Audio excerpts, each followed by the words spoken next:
Bismillahirrahmanirrahim. Assalamualaikum warahmatullahi wabarakatuh. Bersua dalam berita perdana malam ini, saya Syafal Bakrin Haji Suhaili. Dan saya Harian Teji Matusen. Berita-berita utama malam ini.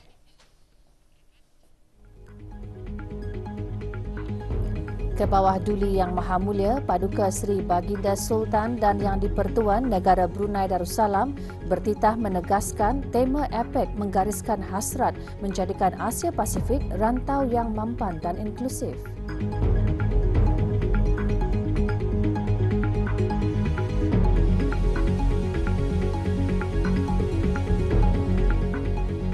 Kebawah Duli Yang Maha Mulia berkenan menghantar titah putusan tahniah sempena ulang tahun Hari Kebangsaan Kesultanan Oman.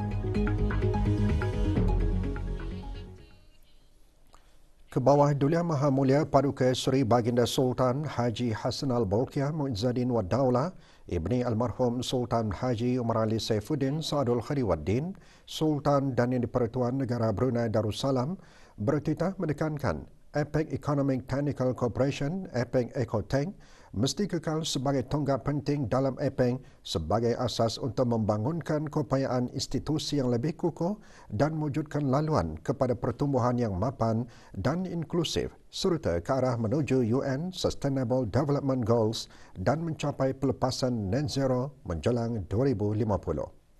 Kebawah Duli Yang Maha Mulia Paduka Seri Baginda Sultan dan Yang di-Pertuan Negara Brunei Darussalam bertitah semasa berkenan berangkat menghadiri sesi retreat pertama mesyuarat Ketua-Ketua Ekonomi APEC 2022. Berangkat mengiringi Kebawah Duli Yang Maha Mulia ke sesi tersebut ialah Duli Yang Teramat Mulia Paduka Seri Pengira Muda Abdul Matin. Sesi retreat pertama berlangsung di Queen Sirikit National Convention Centre, QSNCC Bangkok, Thailand. Keberangkatan tiba Kebawah Duli Yang Maha Mulia di QSNCC dialu-alukan oleh Tuan Yang Terutama Prayut Chan-o-cha, Perdana Menteri Thailand selaku pengerusi mesyuarat Ketua-Ketua Ekonomi APEC 2022. Kebawah Duli Yang Maha Mulia bersama dengan ketua-ketua ekonomi seterusnya menghadiri sesi retreat pertama yang membawa tema Balanced, Inclusive and Sustainable Growth. Sesi dimulakan dengan ucapan alu-aluan daripada Tuan Yang Terutama Perdana Menteri Thailand. Semasa sesi retreat tersebut, Kebawah Duli Yang Maha Mulia dan para pemimpin APEC yang lain membincangkan isu-isu kerjasama dan bertukar-tukar pandangan tentang isu-isu serantau dan antarabangsa yang menjadi kepentingan bersama serta hubungan luar dan hala tuju APEC. On the superb opening dinner that you welcomed us to last night. The circumstances we face today as economic leaders. Semasa sesi tersebut, Kebawah Duli Yang Maha Mulia berkenan mengurniakan titah di mana baginda menyatakan bahawa tema APEC pada tahun ini, Open, Connect, Balance, adalah selaras dengan Putrajaya Vision 2040 di mana ketua-ketua ekonomi APEC menghasratkan rantau Asia Pasifik mencapai pertumbuhan yang kukuh, seimbang, selamat, mapan dan inklusif. Ini menunjukkan keazaman APEC dalam pemulihan secara lebih mendalam pasca COVID-19. Baginda seterusnya bertitah bahawa negara Brunei Darussalam menyokong kepimpinan Thailand dalam pelaksanaan Bangkok Goals on Biocircular Green BCG sebagai modal perniagaan ekonomi dalam memajukan lagi objektif kemapanan APEC. Baginda juga bertitah bahawa kerjasama dalam menyediakan ekosistem yang menggalakkan pembaharuan pasaran yang bersesuaian dan pemindahan teknologi dalam APEC serta penyelidikan bersama dalam forum lain seperti melalui Pusat Perubahan Iklim ASEAN yang akan ditempatkan di negara Brunei Darussalam adalah penting. Sesi retreat kedua dengan tema Sustainable Trade and Investment dijadualkan untuk diadakan esok di tempat yang sama.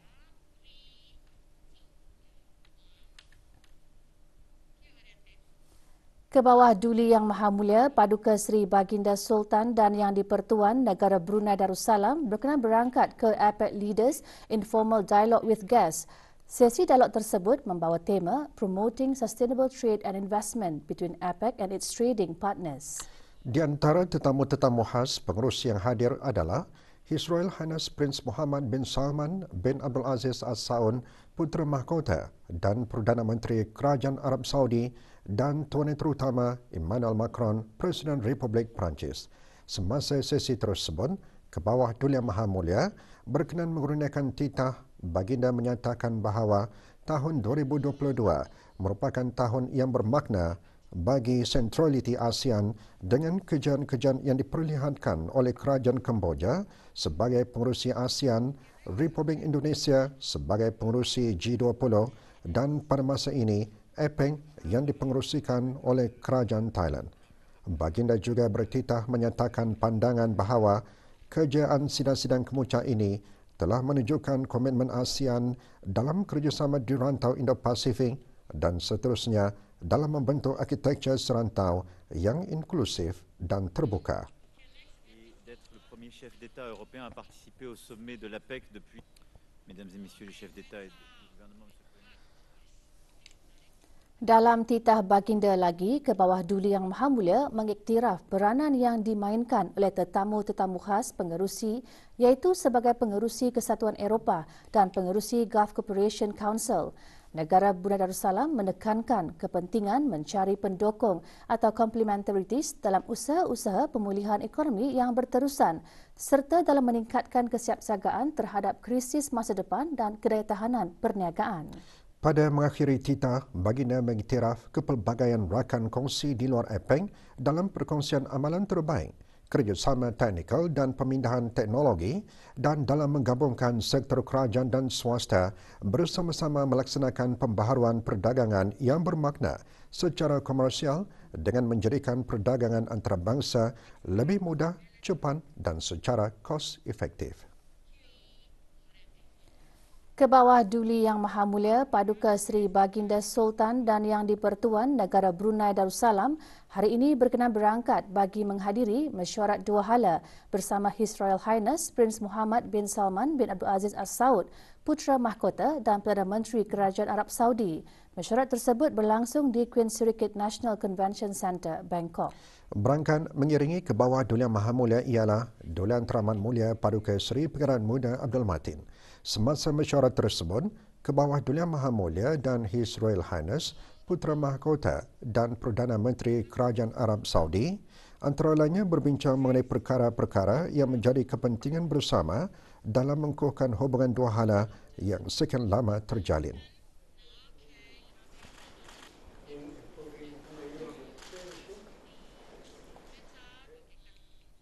Pada mesyuarat tersebut, ke bawah Duli Yang Maha Mulia juga telah berkenan menghantar titah perutusan tahniah kepada Putera Mahkota dan Perdana Menteri Kerajaan Arab Saudi, His Royal Highness Prince Muhammad bin Salman bin Abdul Aziz Al Saud berikutan dengan pelantikannya sebagai Perdana Menteri Kerajaan Arab Saudi yang baharu pada 27 September 2022.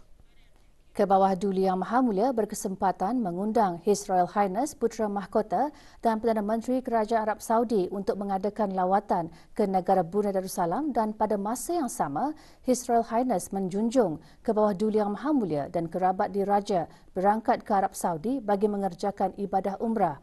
Hubungan diplomatik di antara negara Brunei Darussalam dan Kerajaan Arab Saudi telah dijalinkan pada 1 Julai 1987 di mana kedua-dua buah negara mempunyai hubungan yang rapat dan mesra melalui kerjasama dalam bidang hal ehwal agama dan haji. Ke bawah Duli Yang Maha Mulia Paduka Seri Baginda Sultan dan Yang di-Pertuan Negara Brunei Darussalam kemudian berkenan berangkat menghadiri mesyuarat dua hala bersama Tuan Yang Terutama Xi Jinping, Presiden Republik Rakyat China. Berangkat mengiringi ke bawah Duli Yang Maha Mulia, Duli Yang Teramat Mulia Paduka Seri Pangeran Muda Abdul Matin. Ke bawah Duli Yang Maha Mulia dan Tuan Yang Terutama antara lainnya berbincang mengenai perkara-perkara yang menjadi kepentingan bersama dalam mengukuhkan hubungan dua hala yang sekian lama terjalin. Kebawah Duli Yang Maha Mulia juga telah menyampaikan ucapan tahniah kepada Tuan Terutama atas pelantikan semula sebagai General Secretary of the Communist Party of China, CPC, pada 25 Oktober 2022. Semasa mesyuarat ini, Kebawah Duli Yang Maha Mulia bertitah bahawa negara Brunei Darussalam menghargai hubungan yang telah lama terjalin dengan Republik Rakyat China.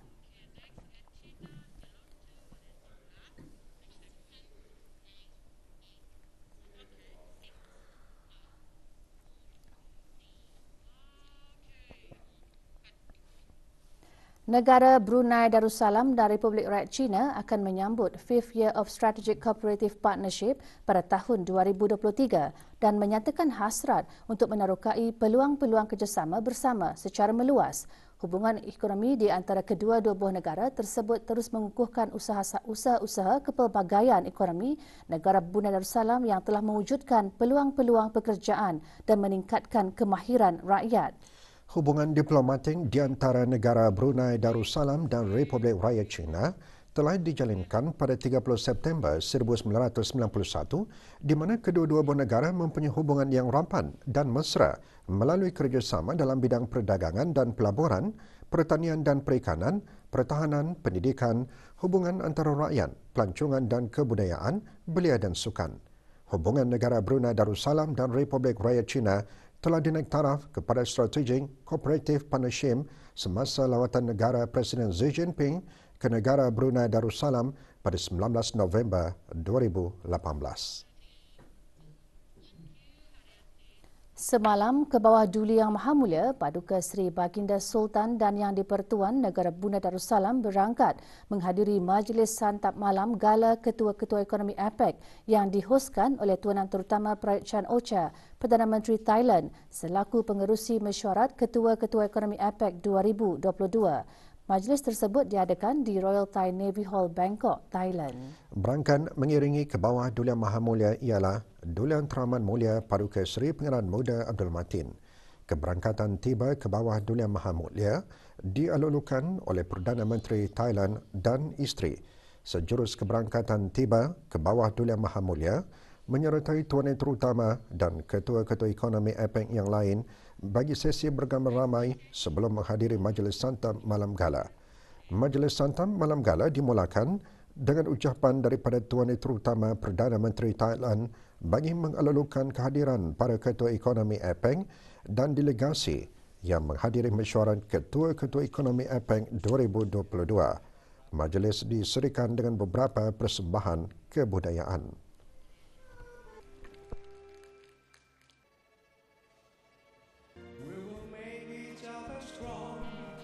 Give it up for our musicians and the fabulous...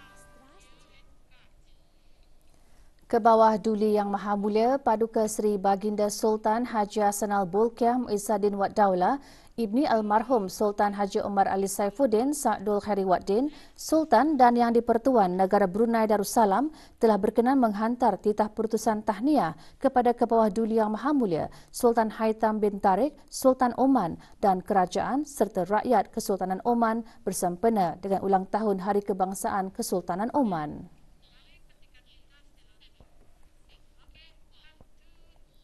Undang-undang dan peraturan jalan raya dikuatkuasakan di negara ini adalah semata-mata bagi menjamin keselamatan pengguna jalan raya.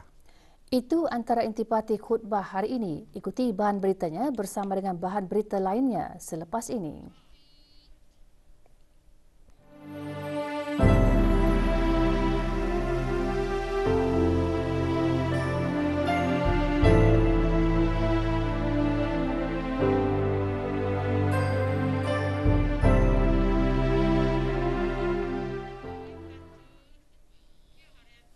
Hari Bakareh Yayasan merupakan platform perniagaan bagi mengenalkan produk-produk yang dihasilkan oleh para usahawan Bakareh Yayasan, iaitu para pengusaha yang dilahirkan melalui program bantuan modal perusahaan atau perniagaan di bawah skim pembiayaan kebajikan Yayasan Sultan Haji Hassanal Bolkiah.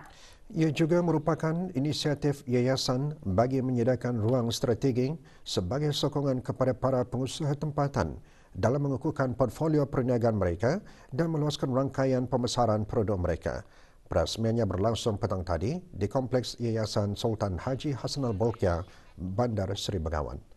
Perasmiannya disempurnakan oleh Yang Berhormat Pihin Datuk Lelau Raja, Major Jeneral Bersara Datuk Perka Seri Haji Ong Halbi bin Haji Muhammad Yusof, Menteri di Jabatan Perdana Menteri selaku pengerusi Lembaga Pengarah Yayasan Sultan Haji Hassanal Bolkiah. Juga hadir Timbalan Pengerusi Lembaga Pengarah Yayasan Sultan Haji Hassanal Bolkiah dan ahli-ahli Lembaga Pengarah Yayasan serta pemangku pengarah urusan yayasan. 24 orang usahawan berkarir yayasan yang mengusahakan pelbagai perusahaan menyertai aktiviti jualan. Juga menyertai 14 pengusaha kalangan penerima bantuan di bawah program pemerkasaan keusahawanan yang dikendalikan oleh Agensi Rakan Strategik Yayasan iaitu BIBDSIN, Konsortium Mualafpreneurs, Propas dan Jabatan Penjara. Dibuka bagi kunjungan orang ramai sehingga 27 November bermula pukul 10 pagi hingga 9 malam, kecuali hari Sabtu bermula 3 petang.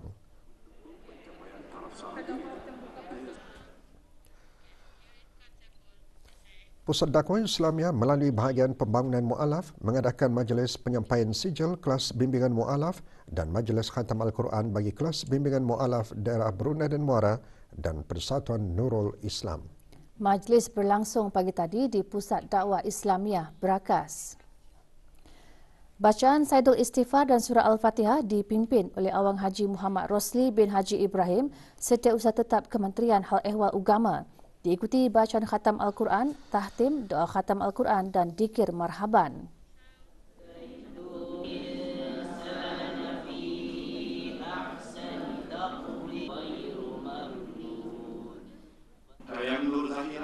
Majlis diteruskan dengan penyampaian sijil kelas bimbingan mu'alaf kepada 83 mu'alaf dari keempat-empat daerah.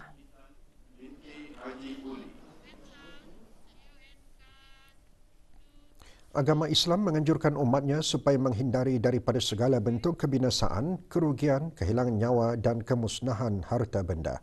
Adapun antara perkara yang boleh mendatangkan kemudaratan seperti kebinasaan, kerugian, kemusnahan harta dan jiwa itu ialah kemalangan jalan raya. Perkara tersebut antara intipati khutbah Jumaat hari ini bertajuk Keselamatan Jalan Raya Tanggungjawab Bersama. Kemalangan jalan raya adalah suatu musibah yang tidak dijangka. Namun demikian, kemalangan seringkali berlaku akibat dari kecuaian pengguna dan pelanggaran peraturan jalan raya. Oleh yang demikian, undang-undang dan peraturan jalan raya dikuatkuasakan di negara ini adalah semata-mata bagi menjamin keselamatan pengguna jalan raya khasnya dan masyarakat amnya. Undang-undang dan peraturan jalan raya itu adalah dalam kategori muslihah yang wajib dari segi syarak untuk ditaati dan dipatuhi. Selain mematuhi undang-undang dan peraturan jalan raya, kaedah dan sikap memandu jalan raya merupakan sebahagian daripada kemusyulan ajaran agama Islam kerana ia berkait sendiri dengan keselamatan dan kesejahteraan masyarakat. Pemanduan kenderaan jalan raya memerlukan penumpuan dan konsentrasi yang sepenuhnya daripada pemandu, termasuk sentiasa mengamalkan akhlak Islam yang luhur seperti sabar dan tidak berkopoh gapah. Ini bermakna sebelum memandu, seorang perlulah mempersiapkan diri dari segi fizikal, mental dan emosional sebaik mungkin dalam perkara berkaitan satu kekuatan unggul pendekatan keagamaan yang tidak boleh tingkatkan dalam menjaga adalah memulakan perjalanan dengan mengamalkan doa dan zikir perlindungan, iaitu sebagai ikhtiar dan usaha untuk memastikan keselamatan kelancaran perjalanan terutamanya di jalan raya. Syarikat penerbangan di Raja Brunei RB lewat petang kemarin mengadakan majlis doa kesyukuran dan sembahyang berjemaah bersempena ulang tahun penubuhannya ke-48. Majlis diadakan di Surau Lapangan Terbang Antarabangsa Brunei.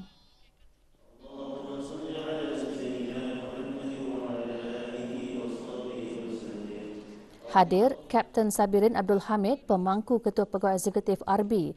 Majlis turut dihadiri kira-kira 200 orang dari pengurusan kanan RB, kaki tangan dari beberapa bahagian serta pihak-pihak berkepentingan lapangan terbang berkenaan.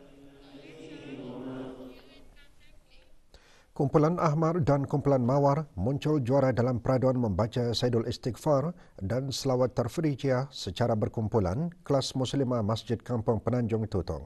Peraduan berlangsung pagi tadi di masjid berkenaan.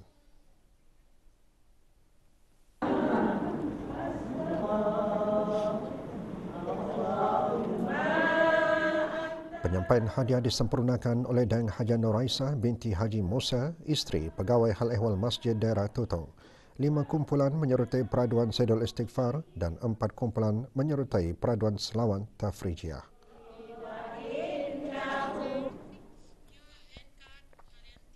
Status harian normal baharu COVID-19, 1 kes berada dalam kategori 5 manakala 2 kes berada dalam kategori 4 iaitu memerlukan bantuan oksigen dan di bawah pemantauan rapi. Kementerian Kesihatan memaklumkan 531 kes dilaporkan sembuh. Jumlah keseluruhan pemberian 2 dos vaksin COVID-19 bagi kanak-kanak berumur 5 hingga 11 tahun 86.6%. Bagi remaja berumur 12 hingga 17 tahun yang mendapat 3 dos vaksin 61.9%. Dan liputan bagi rakyat dan penduduk negara ini yang mendapatkan 3 dos vaksin 78.8%. 55 pain darah berjaya dikumpul semasa kempen derma darah anjuran syarikat Brunei Methanol Sendirian Berhad. Kempen derma tersebut diadakan di Kelab Rekreasi Liang Lumut. Kempen dilancarkan oleh Awang Muhammad Yassin bin Haji Ahmad, pemangku pegawai daerah Blaid. Darah yang dikumpul akan disumbangkan kepada Jabatan Makmal Hospital Suri Sri Bengawan Kuala Blaid. Juga diadakan pameran bagi meningkatkan kesedaran kesihatan mental dalam kalangan masyarakat oleh sebuah klinik tempatan. Industri pelancongan di negara ini bukan saja dapat meningkatkan ekonomi negara, bahkan juga integrasi sosial dan keharmonian. Secara tidak langsung, destinasi pelancongan ini akan dapat mempromosikan negara di peta dunia. Di daerah Temburong sahaja, banyak tempat menarik untuk dikunjungi, bukan saja pelancong dalam negara, malah luar negara. Keunikan di daerah Temburong yang dikenali sebagai Permata Hijau menarik minat 80 pelancong dari Korea. Setiba rombongan di Trendy Resort di Kampung Batang Duri Temburong, mereka menikmati makanan tradisi Brunei sebelum meneruskan perjalanan menggunakan temuai. Beberapa pelancong Korea menyatakan kegembiraan dapat berkunjung ke negara Brunei Darussalam dan menikmati makanan di negara ini. And very amazing and very interesting and very cleaning and so little wet weather and a beautiful country. Everything is very good. Yes, I hope so. Every year is to visit. And second time, I like chicken rice and kolomi also. So. Everything is nice, I think. Very good for rest, and also hotel is nice. Wonderful, clean, air, fresh air, very tasty, excellent. I love you, Brunei. Pusat Kanser Brunei TBCC Pantai Jerudong Specialist Center PJSC pagi tadi menganjurkan forum sempena bulan November kempen kesedaran kesihatan lelaki dan ibu pejabat Bang Baiduri. Forum dimulakan dengan pengenalan Movember dan isu-isu kesihatan lelaki seperti kanser prostat. Juga diadakan beberapa sesi takliman yang antara lain menekankan kepentingan pemeriksaan kanser bagi lelaki di bawah program saringan kesihatan kebangsaan. Dengan Movember diadakan setiap tahun, kempen itu diharap dapat memulakan perbincangan mengenai masalah kesihatan lelaki dan mendorong mereka untuk bersuara. Juga diadakan taklimat kewangan oleh pengurusan kewangan Bang Baiduri. Dalam usaha sama yang berterusan antara Darussalam Enterprise Day dan Bank Baiduri untuk memperkembangkan para pengusaha mikro, kecil dan sederhana MSME di negara ini, Bengkel Angel Investing telah diadakan buat kali kedua. Bengkel bertujuan mendidik orang ramai dan para pengusaha tentang bagaimana seorang pelabur melihat perniagaan mereka dan bagaimana mereka akan dinilai berdasarkan minat. Antara topik yang dibincangkan semasa bengkel termasuk kepelbagaian jenis pelabur dan faktor-faktor risiko bagi setiap jenis. Bengkel diadakan di bangunan rekaan dan teknologi Anggrek Desa Technology Park. Bengkel menapis sinjang dan menambat dastar anjuran Jabatan Belia dan Sukan Cawangan Daerah Tutong berakhir petang kemarin dengan majlis penutupan dan penyampaian hadiah. Bengkel 2 hari sempena sambutan Hari Belia Kebangsaan itu disertai oleh kumpulan belia daerah Tutong. Bengkel bertujuan memberi kefahaman dan kesedaran dalam memelihara, melindungi serta menghargai warisan budaya agar ia terus diwarisi. Hadiah disampaikan oleh Awang Kamil bin Awang Laman, Ketua Cawangan Jabatan Belia dan Sukan Daerah Tutong. Daripada itu, saya sendiri dapat membuat sendiri dengan tunjuk ajar daripada pembengkel cara-cara untuk membuat dastar yang betul dan juga cara-cara untuk menapis sinjang yang betul. Dapat menghidupkan balik dan mengekalkan khazanah warisan ini di kesemua peringkat khususnya di kalangan belia pada masa ini agar warisan ini tidak akan dipupus di telan zaman. Program Jati Diri Pelajar-Pelajar Institut Pendidikan Teknikal Brunei IBTE yang diadakan selama 90 hari di Kem Program Khidmat Bakti Negara PKBN Batu Apoi Tempurung berjaya menanamkan semangat positif dan membentuk para pelajar menjadi seorang yang berdisiplin, berkeyakinan dan berwibawa. Beberapa pelatih mengongsikan pengalaman sepanjang menjalani latihan berkenaan.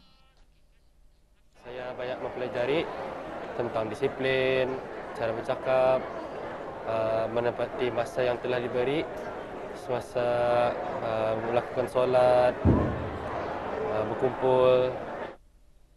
Disiplin yang kami dapat dari sini sangat kami hargai. Di sini kami lebih banyak belajar secara menghormati dan mendengar arahan yang diberikan dan tepat waktu. Alhamdulillah, gembiralah. Syukur banyak-banyak. Orang terima kasih jo yang kita yang berada di sini ya. Orang sokongan bimbingan dorang itu alhamdulillah. Lebih bersemangat, lebih disiplin. Cara percakapannya betapa baik, cara menghormati itu orang tua itu lebih baik. Cara pergaulannya pun betapa baik. Universiti Brunei Darussalam UBD melalui bahagian haiwan pelajar mengadakan kejohanan futsal jemputan Institusi Pengajian Tinggi sempena Pesta Konvo UBD 2022. Kejohanan berlangsung pagi tadi di Dewan Kompleks Sukan Universiti berkenaan. 6 buah pasukan institusi pengajian tinggi menyertai kejohanan yang dibahagikan kepada 2 kategori. Kategori staf dijuarai oleh pasukan UBD dan pasukan Kupu SB menjuarai kategori pelajar. Penyampaian hadiah disempurnakan oleh Dr. Awang Hazri bin Haji Kifli, Naib Chancellor UBD.